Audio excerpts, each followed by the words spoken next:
All right, everyone.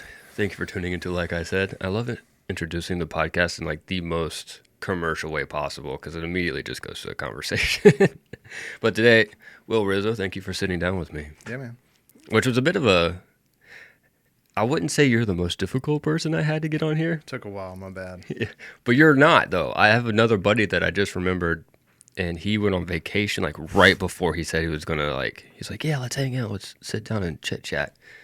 And I have not seen him in like months. Really. So you beat him to it, I guess is where I'm going. At least I'm not last place. Yeah, there you go. Oh, if you're not first, you're last, though, That's true. which is one of the best, I think, philosophies you can go with. Jokingly, I Okay, think. good. Yeah, jokingly. So before, you said you were putting out a lot of fires, which is something you have to deal with before. Do you have any of those you can talk about in the realm of when you're dealt with a lot of fires that have to put out? What is a good way that you can like manage your sanity in doing it? Like if you're pushed to the brink, Yeah. super stressed out about something, but you have to man up and handle your shit. Yeah. Do you have any like techniques that you do to Man, I'm that's a work in progress.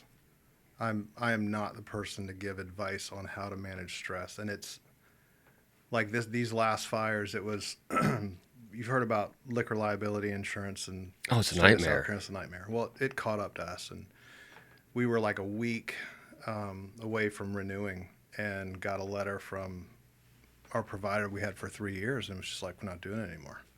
And we had a week, and luckily I called Gil Gatch, and he was able to get me in touch with the state, and the state has an insurance department, and talked through all this stuff, and they sent me like 3 providers, and they said these guys said they could help.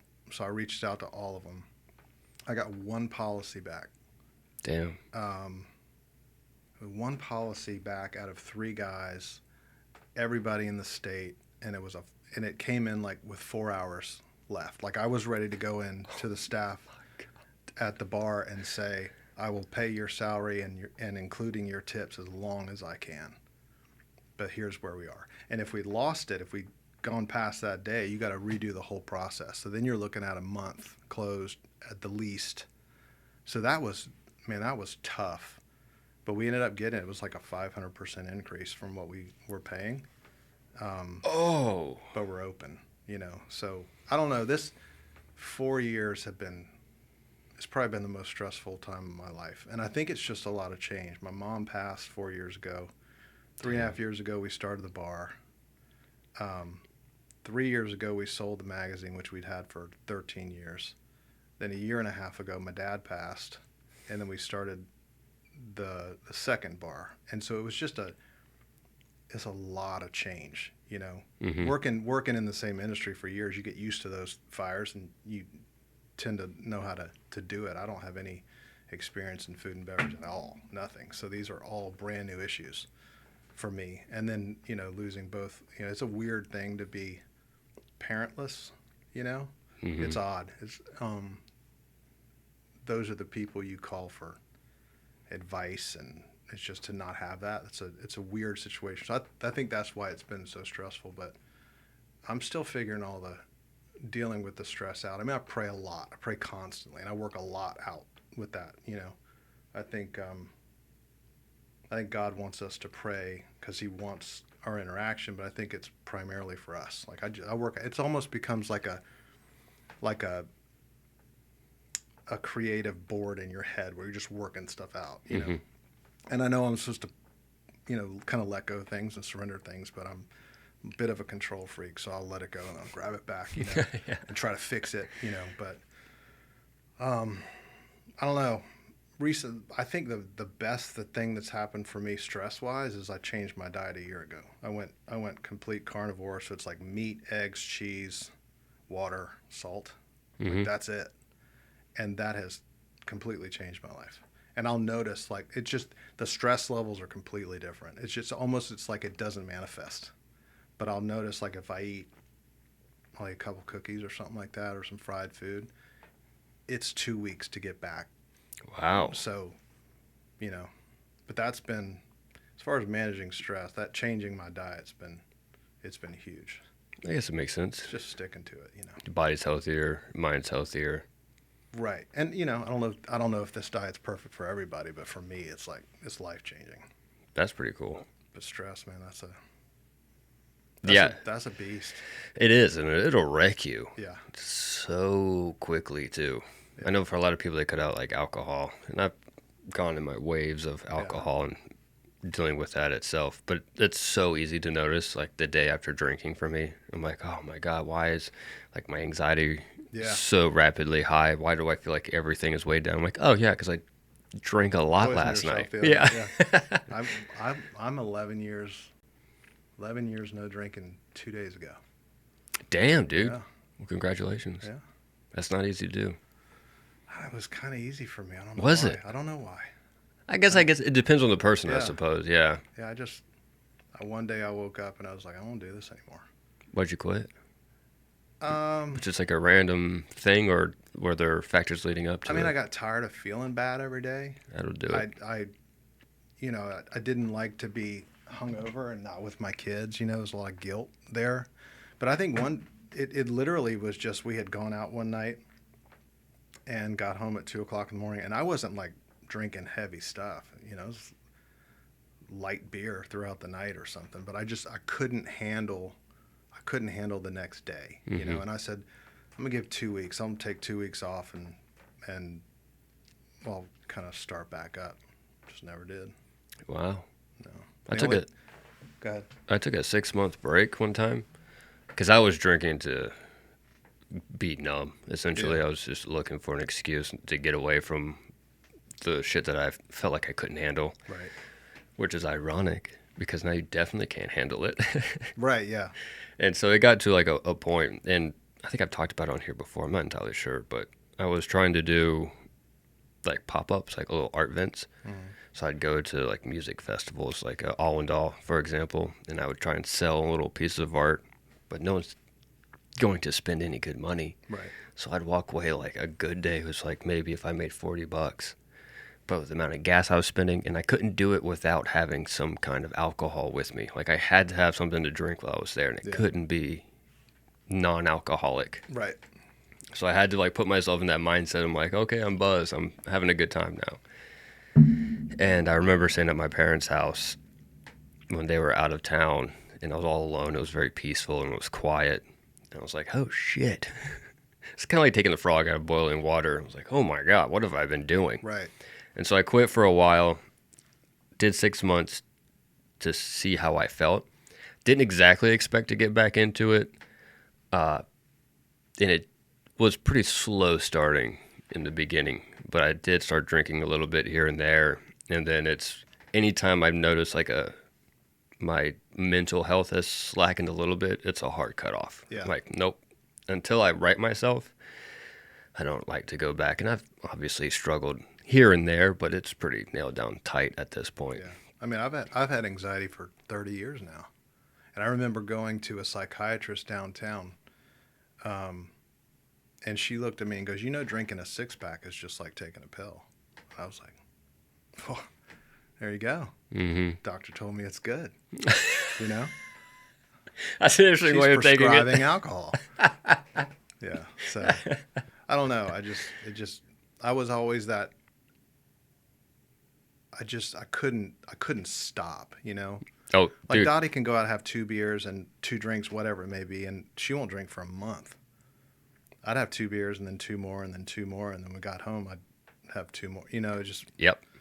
That's and me. that's just. But you know, my real father, my biological father, which I know very well, was an alcoholic, and my grandfather on my mother's side was an alcoholic too. So I mean, it's a personal thing. If you can deal with it, and it doesn't affect you, do it. But I mean, I don't know. I never really had I was very functioning. You know, I just didn't want to do it anymore. And for some reason, and it's not of my doing, I just never had a problem with it. Only time I ever had a problem with it, we went to it was like 6 months in. We went to a River Dogs game. The whole place smells like a beer. You know? Oh, yeah. And then I realized baseball is boring. Whoa. Whoa. It to me at least. That's fair. I was just like, God, this is not fun if you're not drinking, you know. And that's the only time I kind of like, this sucks, you know. I'll give you that. Yeah. Part of the fun of going is like drinking Yeah. and eating like the junk food that makes you feel like shit anyway. Yeah, so I just had to figure out different things to do to occupy my time. I realized like most social gatherings are set up a thing of food and you set up a thing of alcohol. Yep. That's all there is to do. Yeah. And those things weren't very fun once I stopped drinking. You know? I do agree. Especially when everyone is 4 or 5 drinks in and you're not. So. Oh, I know. When people are drinking all around you and you're the like main sober one. For me, that was always very difficult. Yeah. Like it was like, you're so annoying right now. Shut up. Yeah. I don't want to hang out with you. But I don't know. It was good for me. I needed it. I had a Jekyll and Hyde situation with my alcohol for the majority of my experience with it. That was always my least favorite thing. So like for a long time, waking up, even if nothing happened, my exact feelings the next morning were like, all right, who do I need to apologize to? That was a big thing for me. And I hated that. Yeah. That definitely runs in my family. So I've told a million people the best part about not drinking is not having to worry about what you did last night or regret what you said. mm-hmm. Yeah. That's a pretty freeing feeling. Dude, 100% agree. Yeah. And I was so dumb. I would also get on like social media and I'd post shit or complain and cry. Which is then you wake up and you're like, oh man. Yeah. Not only did I say something just to one person, I said it to everybody. Yeah, right. Like, what an idiot, dude. It was just so embarrassing. Yeah. I'm lucky now that I've gotten through that. I've managed my own like stupidity and like mental illness, I guess, with it. So now I feel like I'm more of like a happy drunk. I'm sure some people will be like, I don't know about that so much. Yeah. But it's more in check now. But yeah, I mean, you just got to find the balance. If the balance is drinking occasionally and that works, then that's what it is. Mm-hmm. You know, if it's not drinking ever again, then that's what it is. This weekend is a good example for Labor Day weekend. I was like, oh man, it's going to be like a bender this weekend. And I drank from like noon to like 8 p.m. when I go to bed, essentially. And then I was like, man, I can't believe not a single day have I woken up like hungover. And I think it just goes back when I started to add it up. I'm like, okay, that's like 6 cocktails though for like 8 hours. Yeah. And I'm like, I don't hardcore drink anymore. I like having one. And when I'm done with it, I'll make another one. But I'm not pounding the drinks. Yeah. They last like 2 hours. Right. It's so watered down. Drinking for a different reason now. That's your exactly. Yeah, and it makes all the difference. Yeah. Instead of just trying to like forget who you are and how you existed, it changes a lot. A little bit. Yeah. But I mean, like to bring it back around, it helps with the stress management as well. Not the drinking aspect, but the handling of the stress of drinking when you change your reason for it. Sure. Yeah, I can see that. Yeah, but either way, it definitely doesn't help you manage stress too much. It adds to stress. 100%. Yeah. I mean, even for like a biological level, it's going to jack up your cortisol. Yeah. So then your body's literally freaking out the entire time. Yeah. Now, another thing I've noticed, so everyone listening or watching, every time I have a guest on, I usually ask if you want like a beer or a cocktail or coffee. Mm. And when you text me back that you don't do either of those, I was like, oh yeah, I knew you didn't drink. I forgot. But I didn't know you don't even... I do tea. I do like... Okay. I do one unsweet tea a day. So when I used to pound coffee, and just a lot of it, but I mean, it would make me shaky. Mm-hmm. And you got anxiety, and then you add that caffeine, it just didn't...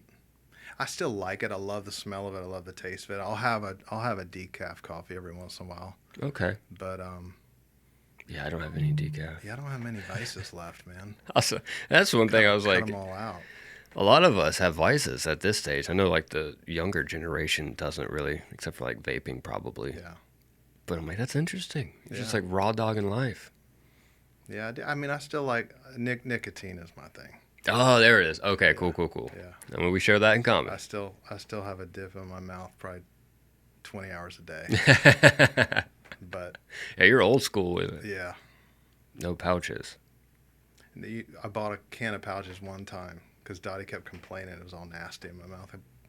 I might have lasted 2 hours, and I cut them all open and emptied them into the can. I couldn't do that. Yeah. You can't do that with The salt packets The now. Zins, yeah, I've tried those too. And I mean, that's probably where I need to move.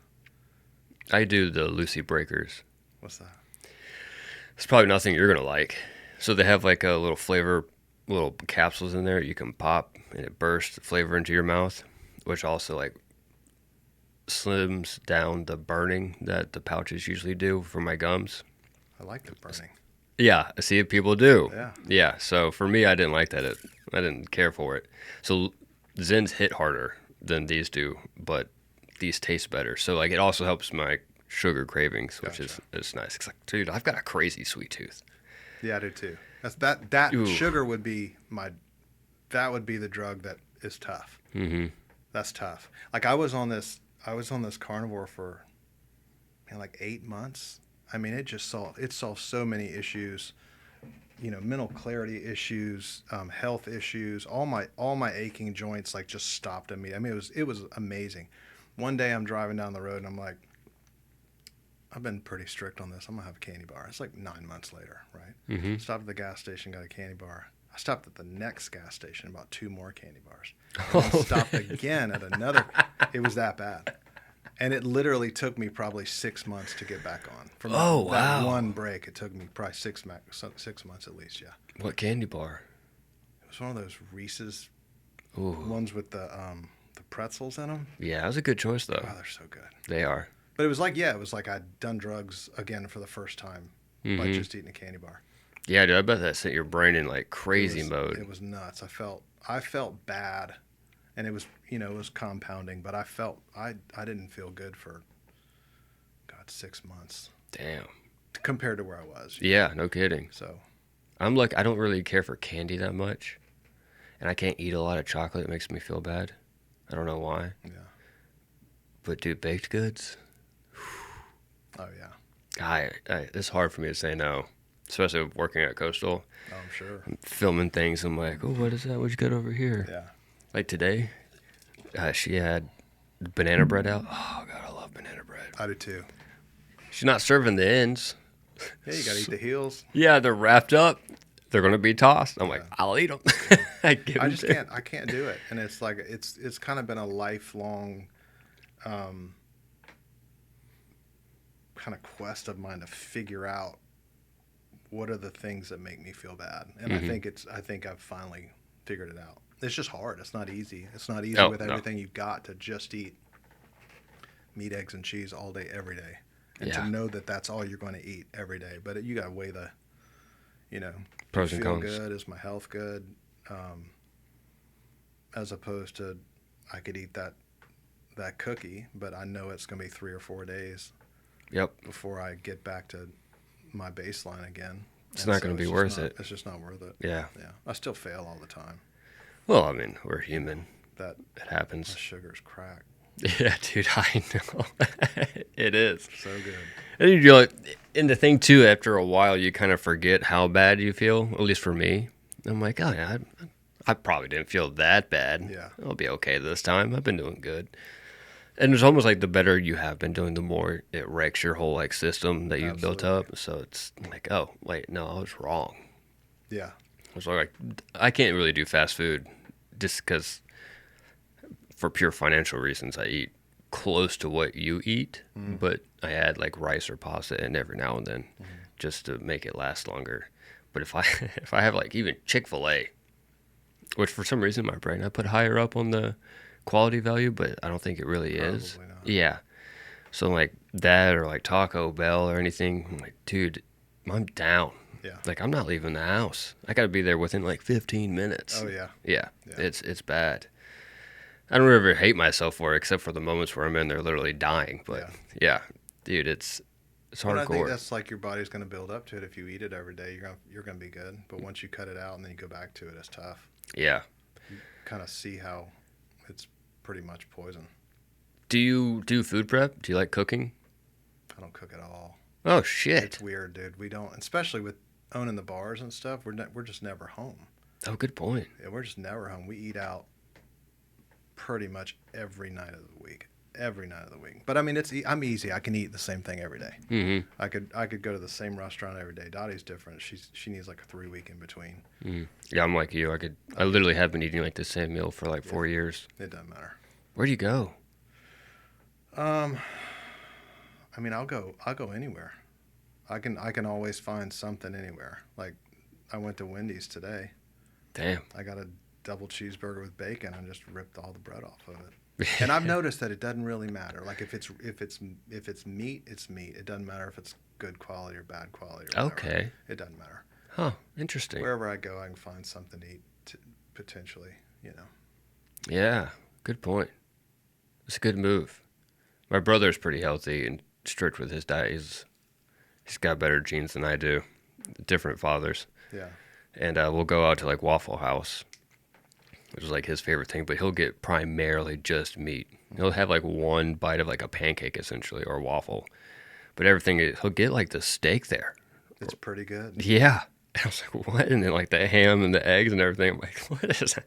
Like, you're like the only person I know that eats decently healthy at a Waffle House. I eat there probably twice a week. Damn. And it's weird too, because it's weird when you go there by yourself, because Dottie's like, I don't want breakfast. And I'll go there and they know exactly what I want. Oh, that's nice. And I'll get the same thing. I mean, I've eaten literally the same thing there for 2 years probably. I get 4 scrambled eggs with cheese, side of sausage, side of bacon. It is pretty cool when you factor in or you realize, I'm like, I can just eat the same meal. Yeah. And you still get excited to eat the same meal. Yeah. Because then you stop eating for like cravings so much as just nutrients. It goes away. The cravings completely go away. And like sometimes I'll have to remind myself to eat. When you eat so low carb, you could go, there's days where I'll go a full day and I won't eat. Like, I'll eat breakfast one day, won't eat for the rest of the day, and I'm not hungry the next day. I have to kind of remind myself to eat. But that's part of the whole deal, is like, you're not getting these insulin spikes to where it's yelling at you to go eat something else. You don't have that, so you typically just eat when you're hungry. Mm-hmm. And you stop. It's this weird thing. It's like you get this plate of food and it looks delicious. If it's pancakes and syrup and all that kind of stuff, it doesn't matter how full you are, you're going to eat the whole thing. Mm-hmm. But if it's bacon and eggs or whatever, you're going to eat until you're full. And once you're full, that doesn't look appetizing anymore. Mm-hmm. But once you're hungry again, it looks appetizing. It's weird. Yeah. So you basically have been in a pretty strong state of ketosis, right? Well, I was probably for about 9 months straight. And you go in and out, as you eat. But I've been back on it really hard for about 20 days now. Yeah. Yeah. That's from that candy bar debacle. Oh, yeah. Good, Yeah. good point. It took me a while. Yeah. I did that for a little bit, and it is noticeable. Like, you do start, like, your energy levels do change significantly. Everything changes. That's wild. Yeah. And I'm telling you, people, like, I watched this video, people were getting, it was like 250 people or something like that. It was just testimony after testimony, right? And people getting cured of anxiety, depression, high blood pressure, heart disease, stage 4 cancer. They weren't doing anything except eating meat, eggs, and cheese. That's it. It's wild. My mom has one of the diabetes that you get later on. Type 2? Yeah. Yeah. And so she started switching to the keto diet, so that's the only thing she pretty much eats. Which is exactly what doctors will tell you is not the right route to go. Oh, shit, really? Yeah. Oh, she feels great. It works. Yeah. It's bizarre. Yeah, like, but wait, I mean what? that's not the traditional treatment. Oh, okay. It's Yeah. to eat high fat and red meat. That's, Oh, yeah. Yeah, that's not the treatment. But I mean, tons of people are getting off their diabetic medicines within a month or two. Yeah. I mean, it's definitely helped. So much so that I've actually seen her like continue to do it, which I was impressed. Yeah. I thought she'd try it and then fail pretty quickly. No offense, Mom. But she's stuck to it. She feels better, and I can actually see it. It's how bad you want it. Mm-hmm. Oh, yeah. I mean, if you're spending days in bed feeling terrible, and all of a sudden you start eating a little bit different and you don't, it is a game changer. Yeah. And that doesn't really happen until you get it later on in life. I think your body is so, like, good at regenerating when you're younger that you don't have any idea about what you're doing and how hard it is on your body until you get older. And you're like, oh, I can't keep doing this. I know. Yeah. I know. Yeah, you lose your resilience for sure. Yeah, it happens. Everyone says it. And it is true. It is definitely It true. is true. How old are you now? 35. I turned 36 in a couple months. You can't talk about getting old yet. That's fair. I understand. I'm not saying that like I'm super old, but I've gotten to the stage where I can see the change. Yeah. And I've noticed that some of the choices that I've made have already shown that I feel better. So I've been cutting that out. Smoking was a big one. Like I quit smoking of all fun aspects. Yeah.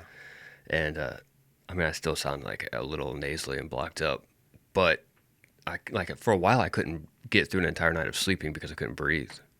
I have to like wake up and like blow my nose and have like crazy nasal pain that would keep me up, and I would have to like do like aerobic workouts to start breaking everything up and then go back to sleep. I haven't smoked in 20 years. I'll still wait. You know that when you wake up in the morning after a long night of cigarettes and it's like it burns and you feel it. I still will get that once every 6 months. Damn. It's weird. Every now and then it definitely happens, but it's so much more consistent now that I'm like, okay. Yeah. And I cut out the smoking thinking, I'm like, it's probably not going to change anything. And then it did, and that sucks. Because I'm like, well, I'm not going back. I would much rather sleep through an entire night. Yeah, absolutely. It's so important. Yeah. Yeah, but, I mean, you don't really learn those lessons until you get older and you actually start wanting to. Because, like, some people even get older and they just continue to try and Band-Aid the situation. Right. Which... Well, I think priorities change for most people. Yeah. You know? Yeah, dude, I don't know, man. I watched a movie, Midnight in Paris, with Owen Wilson, and it had Rachel McAdams in it. And I keep telling everyone to go watch it because I really enjoyed it. But he's an author and he's in Paris for some reason, and his in-laws and fiance suck ass. And he's like walking around to clear his head after dinner or whatever. It's like he goes back in time a bit. He gets in a cab and he gets to meet like Ernest Hemingway and all these other people, right?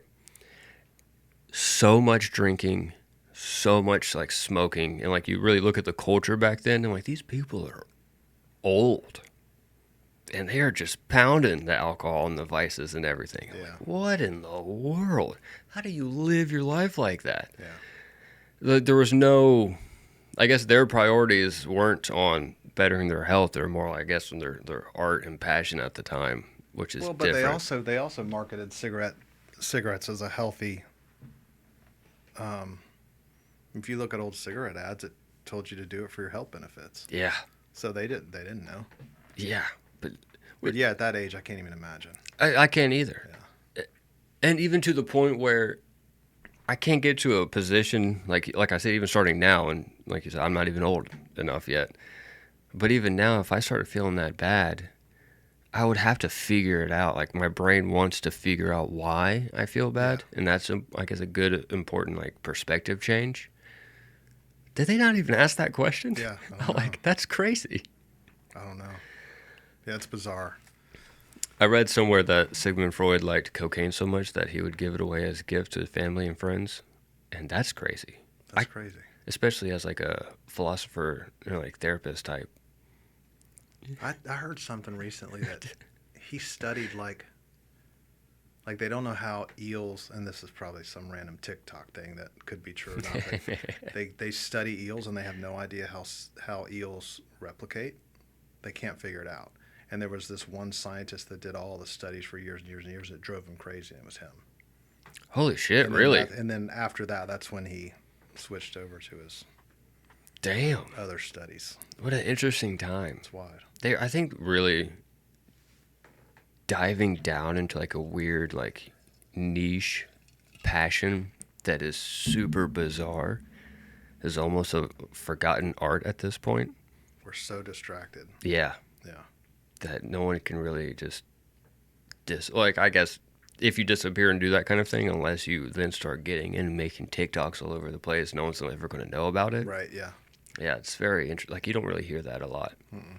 I had Jarman on here a few weeks ago, and he was telling me a story about this guy who built an exact replica of New York City, he built like the miniature versions of everything down to a certain scale, and it took him like 10 years to do it. That's an insane thing that people just like. I don't hear about that. That's Yeah, that's crazy. wild. And some dude in Florida, I think, built like a castle and rocks, and people don't know Oh how yeah, that's he. old, Yeah, right? okay. Yeah. I guess so. I'd never heard of it. I think it was like in the 60s or something, 70s maybe. Yeah, I've heard about that. Insane stuff. Yeah. That's cool though. I like it. Some weird, crazy people out there. Yeah. Just I don't know how they're living their life. Well, I mean, you wonder if it happens much anymore. I mean, we're so distracted and bombarded with junk, you know? I think you got to make a conscious effort to get off that stuff. Yeah. I talked about the individualization being less nowadays because so many people live on social media and they see all these other people doing things in their The life. And they're exact like, same thing. I want that. Yeah. Yeah. Versus just living by yourself in a small town. You're like, I have no idea what anyone else is doing outside of the city. Right. This is going to be me now. Yeah. So, That sounds refreshing. yeah, it does, doesn't it? I know. I always talk about wanting to live in the, like, not like the forest or mountains so much, but like an hour away from civilization. It's weird how a lot of people are craving that. Craving the same thing. Right? You know? It's the quiet solitude. Yeah. It's bliss. Yeah. I don't know how I'm going to afford it. Or even if you would really like it, to be honest with you. I have no idea if I would like it, but I crave it. That's a good point. Yeah, who knows if I like? I might get out there and be bored out of my mind, or Yeah, but that sounds nice too, to an extent. yeah, I don't do much anyway, so probably good. Just putting out fires. That's right. That's right. The next thing I got down here, which I was pretty excited to ask you, what is some of the worst advice you've ever been given?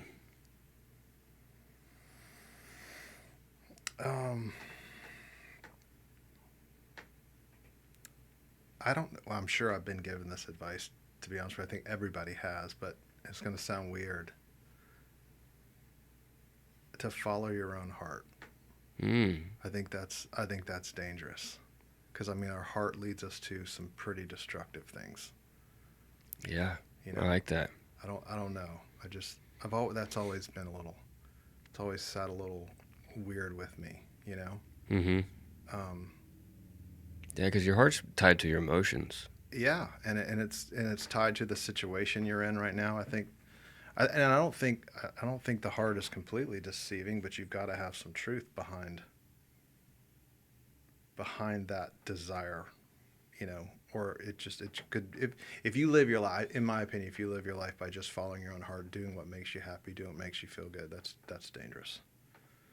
Yeah, That could be really dangerous. that's a good answer. Yeah. I definitely like that. Mine's always from the basis of people assuming that what's good for them is good for everyone. Sure. Yeah. So advice I literally brought up before, like working with insurance and retirement policies. Right. Just getting so like, yeah, anyone can do this. You could be a salesperson. You can make a whole bunch of money. Everyone can do it. Your job is to get everyone to be doing this. And like, yo, that ain't me. That's not good advice. Like, that's not something like if someone truly knew me, I think they'd be like, nah, maybe you shouldn't Yeah. do this. And it's the same thing with education. It's one way fits all, which I don't agree with. Like my wife has been talking a lot lately. She was in GATE when she was a kid, and I wasn't.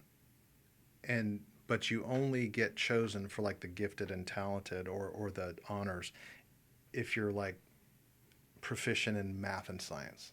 What about the kids that are proficient in art or music? You know, it's just not a one size fits all. Yeah. And so yeah.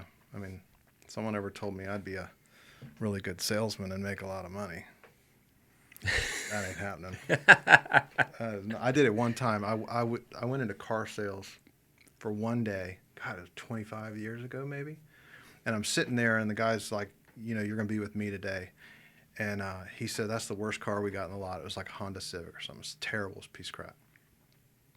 I said, why? He's like, it's got 250,000 miles on it, but everybody thinks that, you know, it was great. 10 minutes later, a kid shows up, wants to look at the Civic. And I follow the guy over there, and he's like, best car we have on the lot. It's a Honda Civic. It'll last you a million miles. And I walk back up there. I call Dottie. I was like, I can't do this. Yeah. I can't lie for a living, you know? Mm-hmm. So, Oh, yeah, it's rough. but even if I wasn't lying, I can't sell. I'm just not. It's not my personality. I'm terrible at it. Right, same. Terrible at it. I've never been in a position where I can be convinced easily to spend a lot of money. Like, I actually have to make like a really hardcore decision to like, yeah, I'm going to put forth all that money on there. Yeah. And so the moment like I'm trying to sell something that costs a lot of money, if they're like, I really can't afford it. I'm like, hey, I understand. Don't worry about it. Exactly. Right. Yeah. Like, Yeah, but the handbook says you got to hit them 4 more times. yeah. Yeah. I'm like, I can't do I this. get it totally. Have a great day. Yeah. Like, brother, me too. Yeah. Like, shit. Yeah. And everyone else is like, that's not what you're supposed to say. I'm like, I don't. It feels dirty. Some people thrive on it though. It's Yeah. a challenge and they're good at it. God bless them, but that's not for me. I know. I had a Subaru for a while, and what was happening? Something was happening with it. I can't remember if it was starting to overheat. Something was going on with it. It was acting up a little bit, and I was like, I just don't have the patience to fix it. I've already dealt with it for so long on those other aspects. And I had a guy that came and checked it out. He's like, do you mind if I like open the hood? He's a mechanic and like check it out. I'm like, brother, go at it. I'm not trying to lie. I don't know exactly what's going on. Go for it. Yeah. Looked it all up, told me a bunch of information that he found. He's like, I'm going to think about it. I'll get back in touch. Well, immediately afterwards, someone else came and looked at it. It was a younger kid. And so we were driving around, and I'm sitting in the back seat. Didn't ask a single question. Drove around with his family. His family loved it. He liked it. I'm like, you're going around the block. You're not really experiencing anything. Like the mechanic guy was like rapidly speeding up and slamming on the brakes and really testing out the vehicle. So after having that first interaction and then seeing this kid ask no questions, and then now I have more information about what's actually going on with the vehicle, nothing. I felt so bad because the kid ended up buying it. But beforehand, I'm like, look, man, there are some things that you need to keep an eye on and work on. Like I gave him all the information. And I'm like, there's a chance he's not going to buy it, which is fair. But I would rather him know that information so that I can sleep at night. I'm just That's not the right thing to do. Yeah, I'm just not that absolutely. guy. And he did buy it, and he thanked me for all the information. And he's like, my uncle can work on cars, so that's okay. I was like, okay, cool. Nice. Yeah. Which was like nerve-wracking because at the time I really needed the money and I wanted it. And so I was like, please, just help me out here. Yeah. So it did end up going well. But it's a weird situation. Like you have to juggle your morals at the time for the end goal, which is difficult for some people. Yeah, absolutely. But I think I think that's the most important thing to do. Yeah, I mean, you might get some short-term success by, kind of skating around the right thing, but eventually it'll come back and bite you. Yeah, especially in the business world, there's a lot of shadiness, in my opinion. Like I've dealt with some people that I worked with pretty well, and then out of nowhere, it's just like the whole ghosting or no contact, or I'm halfway through a project and the project never gets finished because they just moved on to someone else. Like, there's no heads up or anything. Like we had good relations. I didn't think I needed to put a contract in front of you, that kind of thing. Super sucks. Not great advice, I guess. That's another aspect of just like going with your heart in that situation. Yeah. Instead, you do need to put contracts for things. Yeah. Yeah, definitely in business. I mean, we just are not a handshake society anymore. Yeah. That's sad, but we're not. Mm-hmm. And you kind of have to spell it all out. Yep. Which sucks, but at the same time, I think it makes both parties feel better. Sure. Like so you know where you're coming up front, and that is an important aspect. Yeah, it'll save you a lot of headache in the end. Yeah, for sure. No kidding. Yeah.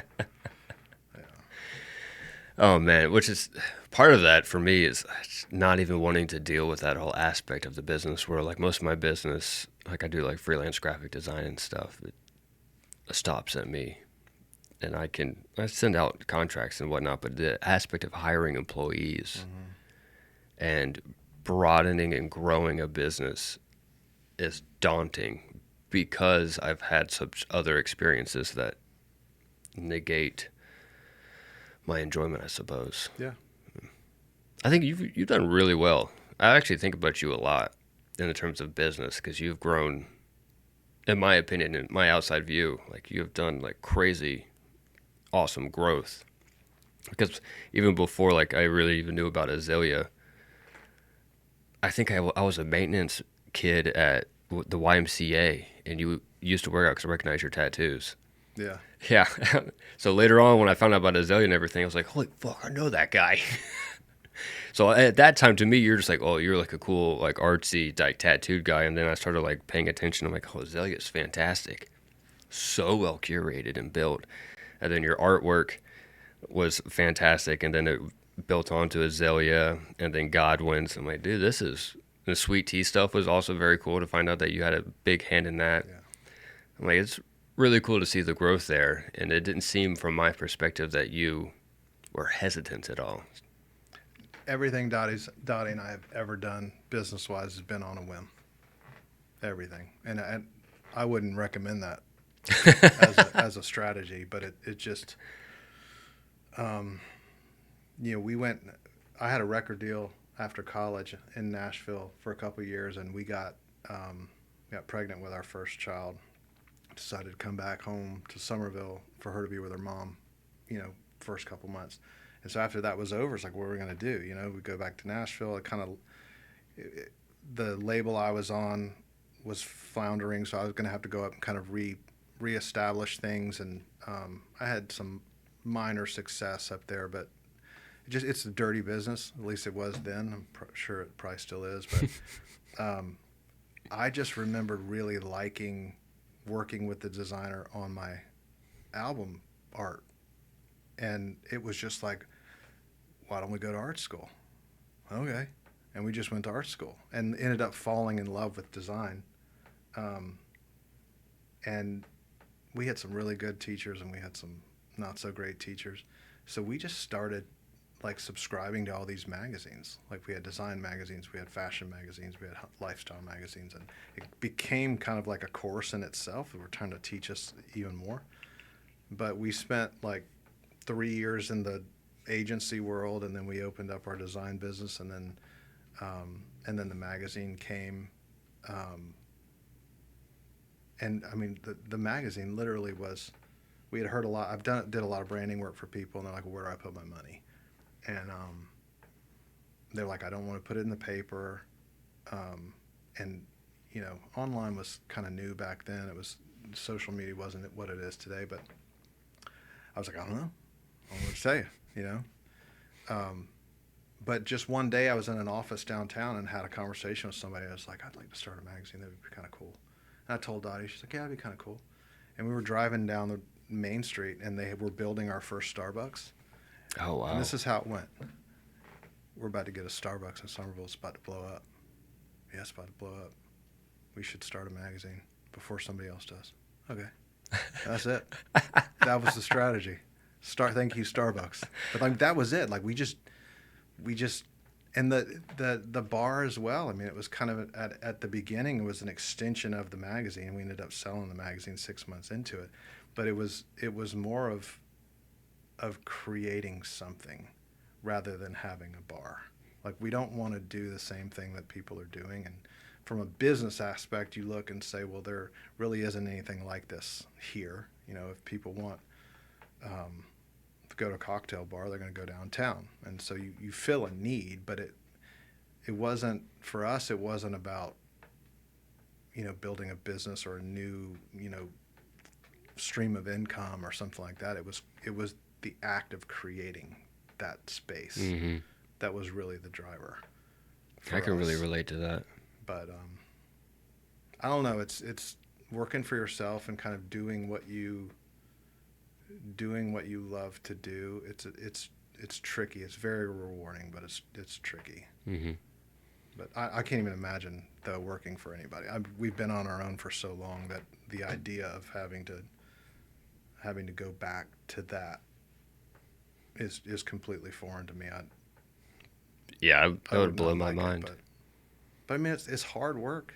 It's Dottie and I were never too big to do the grunt work.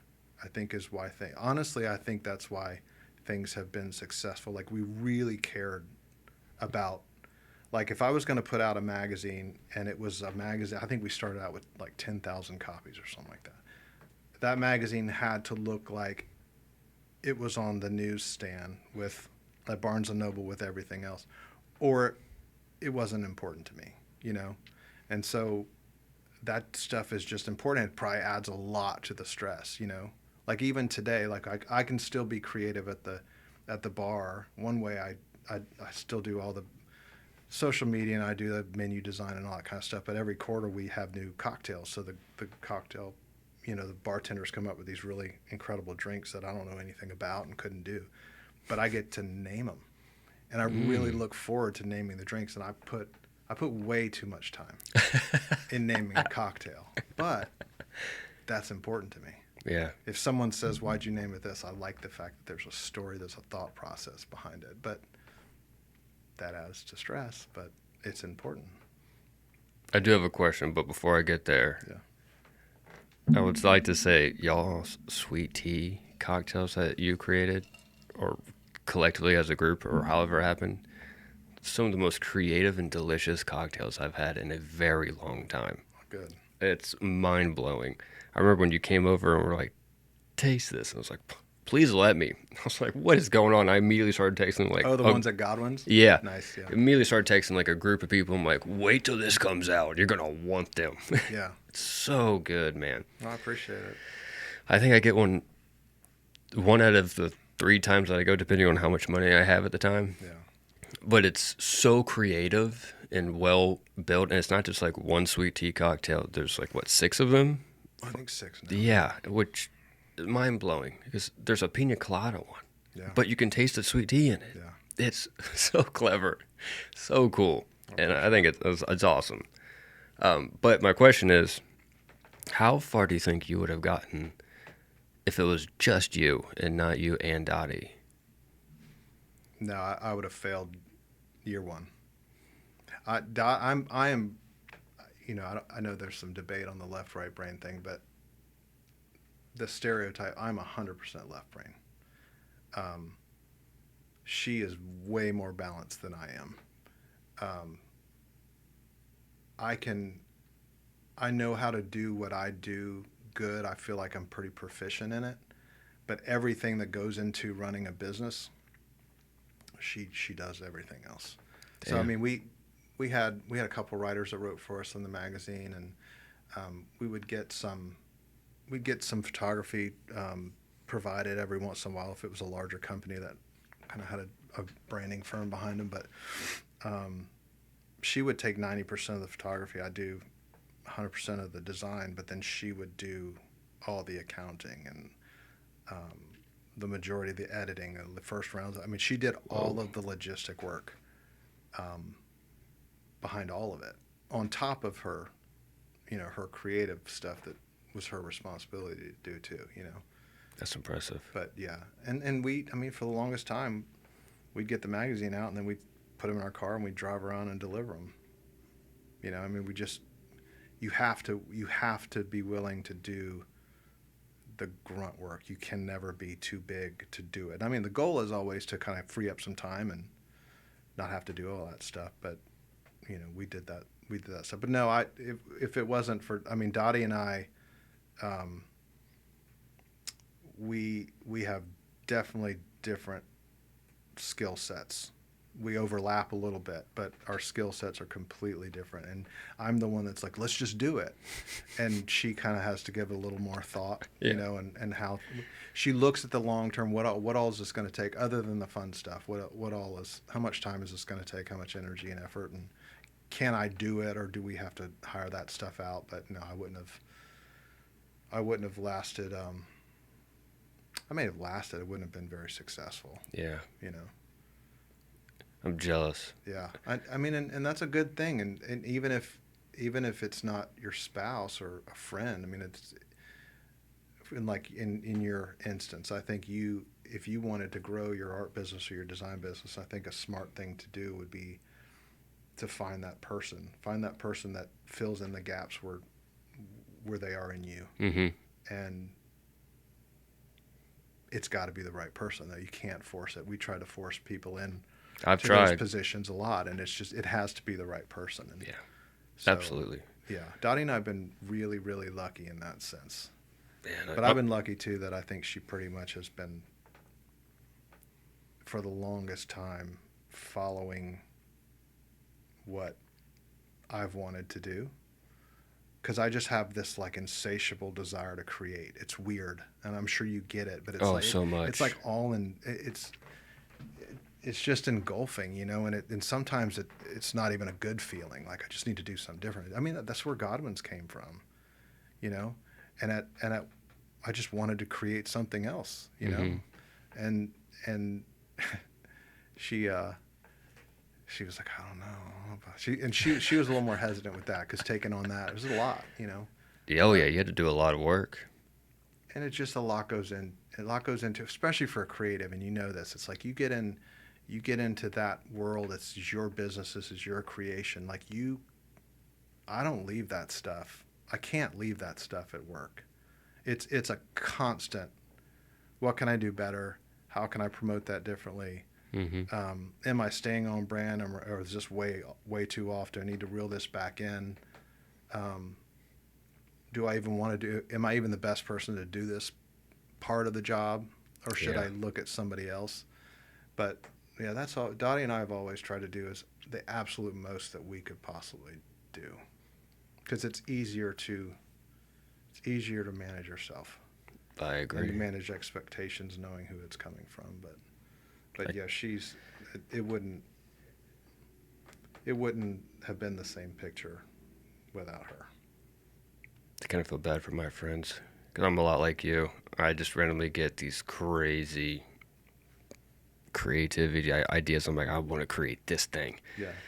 And I'll build up a whole thing, and I'll be telling everyone about it for weeks and months. And I also have to be the dot age where I'm like, all right, I know I'm manic with this excitement of creating this thing, but am I going to create it and then get stressed out about managing it by myself, and it's going to crumble, and then I'm going to be stressed out and disappointed with the outcome because it's not what I envisioned it to be. It was actually really nice before I started this, and Dottie actually helped push me to do the podcast because before I really gave in and decided to bring it back up and try it in a better way than I was before. I talked to my buddy, and I wanted him to be a co-host, if you will, because we converse super easily. Yeah, it's phenomenal. If he were on here, it'd be great. He'd ask questions, fill in, and all this other stuff. And at the time, we were playing Dungeons and Dragons together, and that wasn't picking up as much traction as I wanted it to. But that's a much bigger production. I should have had a team. I was doing everything by myself. And so I talked to him about it, and he goes, hey, man, this is a really great idea, but do you have the time to do it? Or are you going to get super... And basically talked me down. I was like, yeah, you're right. Which was disappointing, but I couldn't stop thinking about it.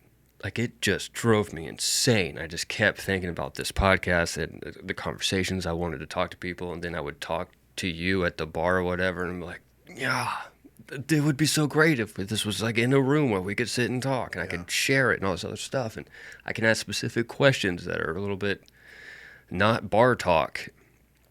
And so I brought it up, and her and I were talking about the design aspect of Azalea and all this other stuff, because I think I was designing something at the time, and it was driving me nuts. And so I brought it up, and she's like, just do it. If you're thinking about it that much, just do it. I was like, okay, cool, I'm going to do it. And I'm so glad that I did. So I'm glad that she was... What's the worst that could happen, Yeah, I hate... It fails. I hate seeing my projects fail. I do too. Because I think that's a creative thing for me. I'd much rather see a crowded house and people having fun than a big number on the night. Yeah. Yeah, it's you've created it and people aren't responding how you want them to respond to it. That doesn't sit well. That's a tough pill to swallow, Plus, for you and I that are so creatively driven, the vision that we have and the potential that follows it, to see it not get there because of not enough like time, effort, or sometimes even money that is able to be allocated is super disappointing. Yeah. Because it's like everything's there, and it would be great, it would be amazing, it would be beautiful, and people would love it. But I didn't have enough like help, or I didn't have enough time to put into it, and so to see it fail for non-natural reasons Right. Yeah. is also super disappointing. Yeah. So But I mean, things have to morph. yeah, I mean, Azalea wasn't the same magazine 13 years later than when we started, and it's the a good bar thing. is not the same bar it was when it started. I mean, you have those periods where you look at what works and what doesn't work, and are you willing to sacrifice that? And sometimes, especially from coming from a creative, you're not really willing to sacrifice it because that was the idea. Mm-hmm. But when it's art, it's art. It's yours. But when it's a business, you have to create things for your audience. You want it like Dottie and I created Azalea Bar to feel. We knew we'd have to be there a lot. So I want to sit in a space or be in a space that I find comfortable. You know, we love history. It's basically just an extension of our house. Half the stuff in there came out of the house, and it's just, you know, when I leave the bar and go to the house, it's kind of just an extension of, it looks the same pretty much. That's nice. You know, but I lost my train of thought. Oh, building something that you would want to spend time in. Shoot, sorry about that. Oh, it's all right. I like they have the old school leather. Yeah, I mean, I'm Book. Old. I'm old. I people make fun of that all the time. It's like, man, I'll be 50 next year. I can have a. I mean, it's nice nowadays with the but- phone. They don't ever turn off Yeah. anyway. So But so what I was saying, you have to. Your audience has to be a major part of that. If I was creating something because I wanted to feel comfortable and I didn't think, you know, it wasn't resonating with my audience, then you have to change it. And it's the same with the magazine. If I grew up in Daytona Beach, if I was there and I started a magazine, there would be a completely different magazine than it is in Summerville. You know, so you have to find that balance of what you're good at and what you feel comfortable with, and then what your potential clients are going to respond to. Mm-hmm. And if they're not responding, you have to decide, you're going to stick to what you want just because you thought you knew best, or are you going to, you know, make some adjustments and keep it within your vision, but make those adjustments to what the people who are paying your bills want. Yeah, I mean, it's an egotistical thought, I think, to assume you have everything right Absolutely. immediately. Yeah. So, I mean, a lot of times you should go in expecting to have to change some stuff. It's supernatural, which in the beginning for me, designing was not easy to do. But once you realize that I can take criticism and help and fix things within my own vision, is a really handy tool and talent to get as you grow. So, plus, I mean, dude, your vibe at Azalea and at Godwin's is on point. I appreciate it. Oh, it's perfect. It's fun. That's the most fun part. Yeah, I love For me, at least. sitting up there all the time. Yeah. Hell yeah. Well, that concludes our hour, my guy. Nice. Do you want to give a shout out, any heads up, any events coming up for your business? We've got the Sweet Tea. The bar crawl is coming up now. Oh, yeah, Godwin's yeah. and Azalea are both doing that, and then Godwin's, we have our Oktoberfest, September 27th. That's gonna be a lot of fun. Joey the Viner's coming out to cook. We've got this group called Hopper and Fitz. It's an Irish. He plays Irish pipe, and the other guy plays Irish fiddle. So we'll have that going on. It's gonna be a fun night. I like that you're doing it in September. Yeah, and you know, there's some overlap with some other ones, but everybody throws an Oktoberfest, so you just gotta. Yeah. I mean, it's supposed to be in September, though, isn't it? I think the real one runs September into October. Okay. Like it spans a couple weeks, I think. Never been. That's a long time to drink. Yeah. That's a lot of beer. That's way too much beer. Are you going to do the Stein holding contest? We do. Yeah, Oh, we'll yeah. do that, and we'll do best dressed. I love that. I missed it last year. Someone trying to get that It's this fun. year. We had a big group last year. I'm gonna work my shoulders out, get them good to go. It's tough, isn't it? Yeah, dude, it's not easy. Yeah. I'm not doing it. Awesome. Well, thank you, Will, for coming on and chit-chatting. problem. This has been pretty good. Cool, man. I hope y'all enjoyed something and gained some perspective as well. And if you're in the Summerville area, please come out to Azalea and Godwin's. You will not be disappointed. Until next time.